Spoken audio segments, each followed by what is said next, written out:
Hello everyone, welcome to home science classes. Home science classes में आपका स्वागत है। कैसे हैं आप? आशा करती हूँ अच्छे होंगे, मस्त होंगे, खुश होंगे और पढ़ाई कर रहे होंगे। तो आपको पता है हमारी चर्चा चल रही है होम मैनेजमेंट पर। आज हम होम मैनेजमेंट में देखेंगे होम डेकोरेशन क्या होता है, मतलब कि गृह सज्जा क्या होती है। वैसे हम गृह सज्जा को आंतरिक सज्जा भी कहते हैं, क्योंकि गृह को हम अंदर से ही सजाते हैं। तो ये गृह सज्जा क्या होता है? गृह सज्जा मतलब ऐसा होता है कि घर को सुंदर बनाना, सुविधापूर्ण बनाना, आकर्षक बनाना, या घर में जो कमियां हैं उनको दूर करना, ये सब करके घर को अपने आकर्षित बनाना, यही सब क्या होता है, हमारा गृह सज्जा होता है। ठीक, तो गृह सज्जा करने का क्या उद्देश्य है, हम इसके बारे में चर्चा करते हैं। तो गृह सज्जा का उद्देश्य क्या हो जाता है, यहाँ से आपसे क्वेश्चन पूछा जाता है।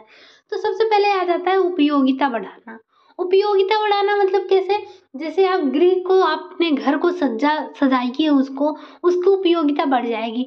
अगर घर गंदा है या कोई सामान आपके घर पे गंदा पड़ा है, उसको आप यूज नहीं कर रहे हैं, आप उसकी साफ सफाई नहीं कर रहे हैं, तो वो बेकार हो जाता है। जब अगर कोई आपके घर में कुछ कबाड़ भी पड़ा है, अगर आपने उसको साफ सफाई कर दिया, तो वो आपके उपयोग में आ जाता है। तो क्या होता है, मतलब गृह सज्जा करके अपने घर की उपयोगिता को बढ़ाना। घर का कोई कोना गंदा पड़ा है, आप उसकी साफ सफाई कर देंगे, उसको सज्जित कर देंगे, उसका मतलब सजावट कर देंगे उसकी, तो क्या होगा, वो कोना भी आपके उपयोग में आने लगेगा।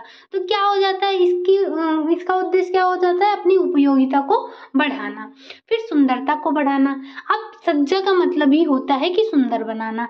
आप जब भी किसी चीज की सज्जा करते हैं, तो उसको सज्जा करने का क्या मतलब होता है कि वो ताकि सुंदर दिखे। आप खुद का भी मेकअप क्यों करती हैं? क्योंकि आप चाहती हैं कि आप सुंदर दिखें, इसलिए आप अपना मेकअप करती हैं। तो वैसे जैसे आप अपना मेकअप करती हैं, वैसे ही आपको घर का भी मेकअप करना चाहिए। तो वो क्या हो जाता है, गृह सज्जा हो जाता है। तो गृह सज्जा का उद्देश्य क्या होता है, उपयोगिता को बढ़ाना, सुंदरता को बढ़ाना, कमी को छुपाना।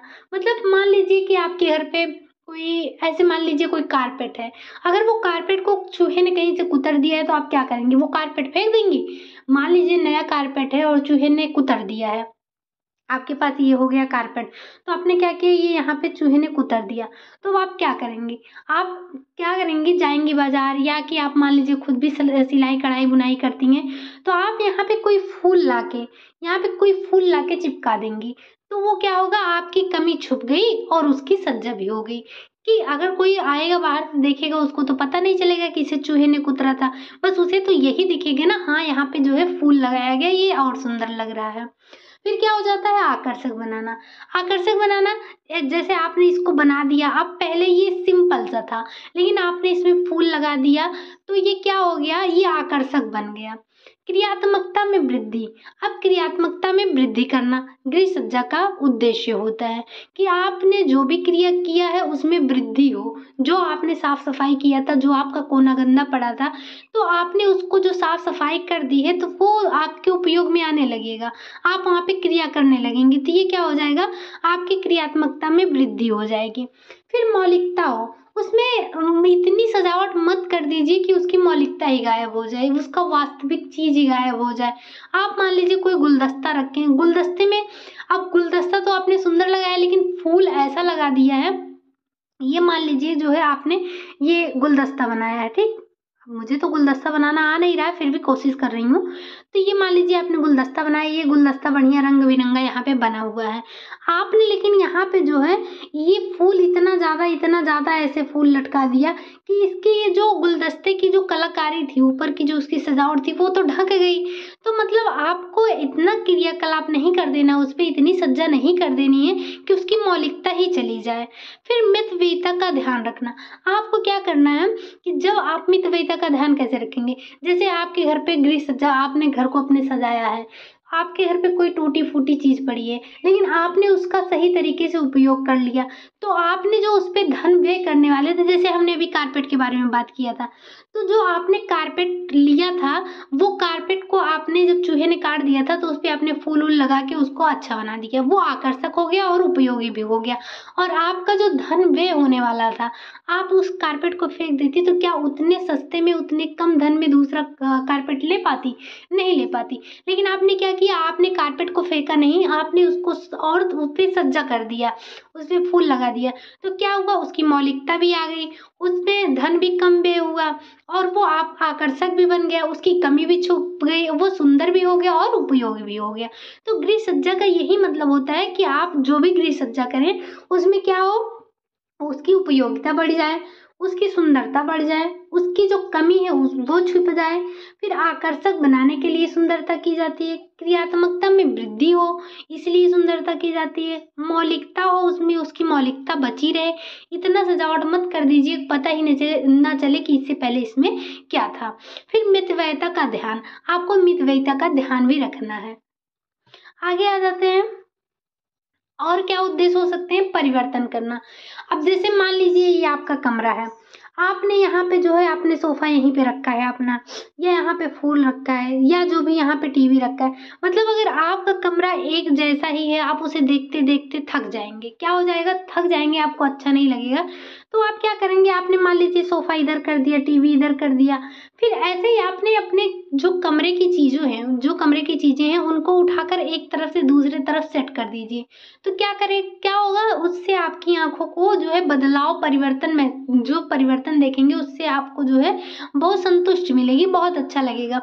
अगर आपके कमरे में एक ही कलर बहुत दिन तक रहे तो आप ऊब जाएंगे, लेकिन अगर आप समय समय पर अपने कमरे का रंग जो है बदलवाते रहिए, आपने जो सामान रखा है उस सामान को कभी अदल बदल कर इधर उधर कर दीजिए, तो इससे क्या होगा, इससे आपको जो है वो कमरा देखने में सुंदर लगेगा, आकर्षक लगेगा, और हो सकता है उसकी उपयोगिता और भी बढ़ जाए सामान इधर उधर रखने से। तो क्या होगा, सुंदरता करने से कि परिवर्तन हो जाएगा, फिर सौंदर्य उत्पन्न होगा। वही मैंने बताया ना कि जैसे आपके कमरे का कलर एक ही है, हमेशा एक ही कलर आप देख रही हैं तो उब जाएंगी, लेकिन जब आप कलर को परिवर्तित कर देंगी तो क्या होगा कि सौंदर्य उत्पन्न होगा उसमें। आगे आगे आ जाता है आपका कि समय व शक्ति की बचत। जब आप अपने घर को व्यवस्थित रखेंगे, आप घर की साफ सफाई रखेंगी, तो क्या होगा, आपके समय और शक्ति का बचत होगा। अगर आप कोई चीज ऐसे ही फेंक देती हैं, उसकी साफ सफाई नहीं करती हैं, जब एक दिन आप साफ सफाई करेंगी तो क्या होगा, आपका समय भी अधिक लगेगा और आपकी शक्ति भी अधिक लगेगी। अगला आ जाता है अभिव्यक्ति। अभिव्यक्ति क्या होता है, जैसे किसी भी घर में जो उसकी भावनात्मक अभिव्यक्ति होती है, उसकी जो भावनात्मक जुड़ाव होता है, वही क्या होता है, अभिव्यक्ति, विविधता लाना। तो जब घर में आप साज सजावट करेंगे तो उससे विविधता आएगी, जब साज सजावट करेंगे विविधता आएगी तो आपकी आंखों को देखने में वो आकर्षक लगेगा, आपको संतुष्टि मिलेगी। तो ये सब होते हैं हमारे सजावट के उद्देश्य। तो एक बार हम सजावट के उद्देश्य को फिर से देख लेते हैं, क्योंकि यहाँ से क्वेश्चन बनता है कि सजावट के क्या उद्देश्य हो सकते हैं। तो सबसे पहले आ जाता है कि उपयोगिता बढ़ाना, फिर सुंदरता बढ़ाना, कमी को छुपाना, आकर्षक बनाने के लिए, क्रियात्मकता में वृद्धि, मौलिकता हो या मौलिकता में वृद्धि, मितव्ययिता का ध्यान।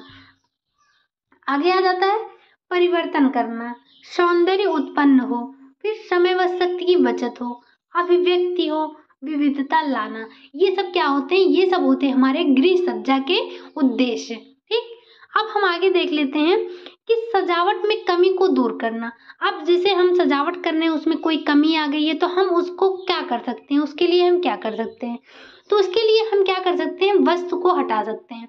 मान लीजिए आप सजावट कर रहे थे और जो है कोई ऐसा गुलदस्ता आपने रखा था कि वो थोड़ा सा फूट गया है, तो आप क्या करिए कि उस गुलदस्ते को हटा के वहाँ पे दूसरा गुलदस्ता लगा दीजिए। तो वो क्या हो जाएगा, वो हो जाएगा आपने वस्तु को हटाकर जो है अपनी कमी को दूर कर दिया, सजावट में जो भी कमी थी उसको दूर कर दिया। आपने देखा कि जो आपने गेंदे का फूल अपने कमरे में लगाया था सज्जा के लिए, वो मुरझा गया है, तो आप वहाँ पे जो है कोई और फूल लगा दीजिए, तो जिससे वो अच्छा लगने लगे। फिर क्या होगा, छुपाकर क्या, जैसे हमने अभी कारपेट वाली बात की थी, जब उसे चूहे ने कुतर दिया था तो हमने क्या किया था, हमने उसको छुपा दिया था, तो वो हो गया हमारा छुपाकर। पुनर्व्यवस्था मतलब चीजों को फिर से स्थान पर लाकर उसे व्यवस्थित कर दीजिए। जैसे आपने कोई चीज देखा और वो आपने एक बार हटा दिया, वो उतना अच्छा नहीं लग रहा था, लेकिन जब पहले आपने उस चीज को वहां पर रखा था तो वो ज्यादा अच्छा लग रहा था, तो आप क्या करेंगे, आप पुनर्व्यवस्था कर देंगे। तो इससे क्या होगी, सजावट में जो भी कमियां रहेंगी वो दूर हो जाएंगी। तो सजावट की कमियों को दूर करने के कौन कौन से उपाय हो सकते हैं, पहला, वस्तु को हटाकर आप जो है उसकी कमी को छुपा सकते हैं। दूसरा, उसको छुपाकर उसको ढक दीजिए, उसकी कमी को आप इस तरह से दूर कर सकते हैं। तीसरा क्या है, वो पुनर्व्यवस्था करके आप जो है इसकी कमी को दूर कर सकते हैं। ठीक, तो ये थे हमारे उद्देश्य और कमी को दूर करने के उपाय। अब हम देख लेते हैं गृह सज्जा की शैलियाँ। गृह सज्जा की कौन कौन सी शैलियाँ होती हैं, इस पर भी हम चर्चा कर लेते हैं। तो पहली आ जाती है हमारी देसी शैली, इसे हम देसी कहते हैं, भारतीय कहते हैं और पारंपरिक शैली भी कहते हैं। ठीक, तो इसमें क्या आ जाता है, इसमें आ जाता है रूढ़वादिता। अब रूढ़वादिता क्या होती है, रूढ़वादिता मतलब जो परंपरागत चलती है, एक पीढ़ी से दूसरी पीढ़ी तक चलती है, जिसे हम परिवर्तित नहीं करते, वो हमारी क्या हो जाती है, वो हो जाती है हमारी रूढ़वादिता। तो इस परंपरागत शैली में क्या होता है, ये आध्यात्मिक होता है। आध्यात्मिक कैसे होता है, ये हमारी जो परंपरागत शैली होती है इससे हमारा आध्यात्मिक जुड़ाव होता है। ठीक, तो क्या होता है, हमारा आध्यात्मिक जुड़ाव होता है। फिर अगला आ जाता है धार्मिकता। जो हमारी भारतीय शैली होती है इसमें धार्मिकता की झलक दिखती है। जब हम इसकी सजावट करते हैं तो आपने देखा होगा कि जब हमारे यहाँ पूजा वगैरह होता है, तो जैसे गणपति जी का हुआ या दिवाली हुई, होली हुई, तो हम इन सब अवसरों पर जब सजावट करते हैं तो हम इन्हें धार्मिक रूप से करते हैं। इसमें हमारी धार्मिकता झलकती है। जब भी सजावट होती है किसी भी अवसर पर तो हम बता देते हैं कि ये हमारा धार्मिक सजावट हो रहा है। ठीक, और फिर अगला आ जाता है औपचारिक। औपचारिक में क्या होता है, औपचारिक में होता है कि एक नियमित रूप से चलता है।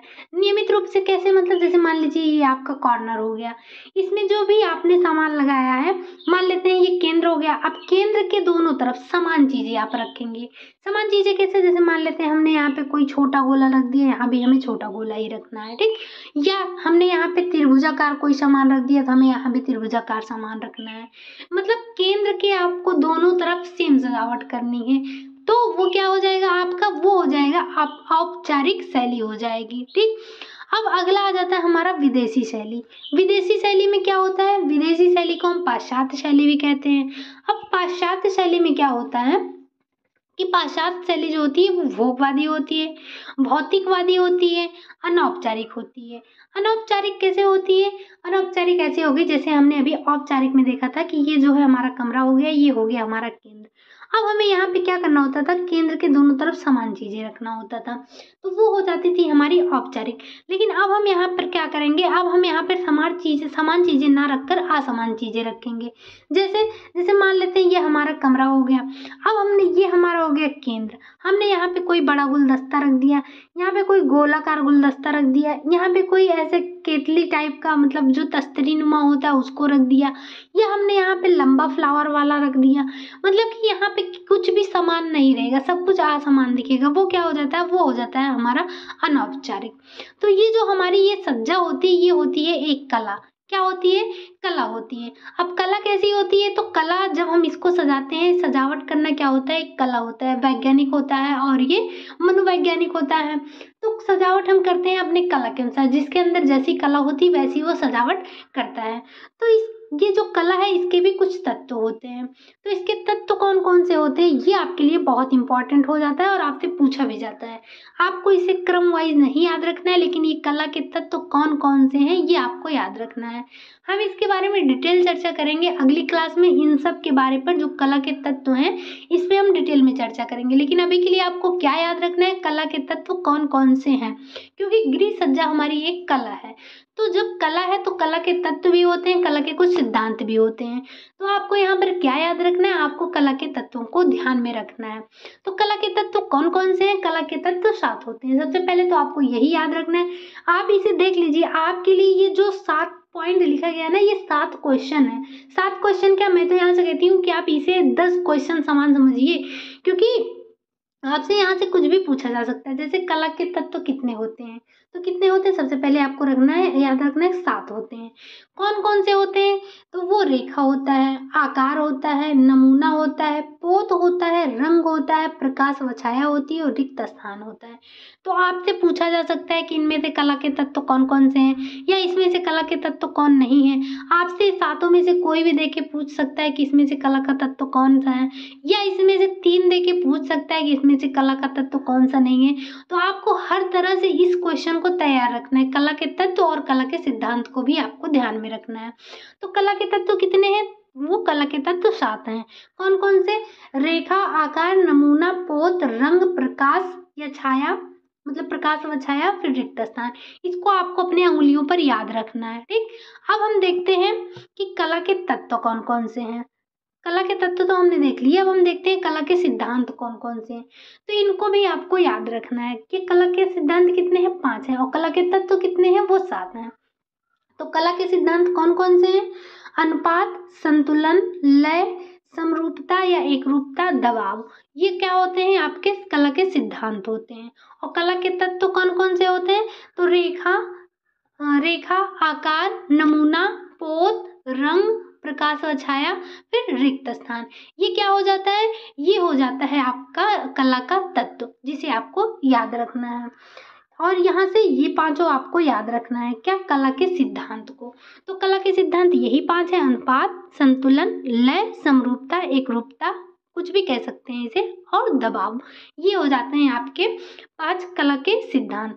तो आपसे क्वेश्चन पूछा जा सकता है, आपको मान लीजिए कि 3 कला के तत्व दे दिए गए, 1 कला का सिद्धांत दे दिया गया, और आपसे पूछा जाएगा कि इसमें से कला का तत्व कौन सा नहीं है, या पूछ लिया गया कला का सिद्धांत कौन है, या आपसे इन तीनों में से कोई भी किसी भी प्रकार से आपसे यहाँ से क्वेश्चन उठाया जा सकता है। तो इसे आपको ध्यान रखना है। आप प्रीवियस ईयर क्वेश्चन देखेंगे तो पाएंगे कि यहाँ से क्वेश्चन कई बार बना है, रिपीट होते रहते हैं यहाँ के क्वेश्चन।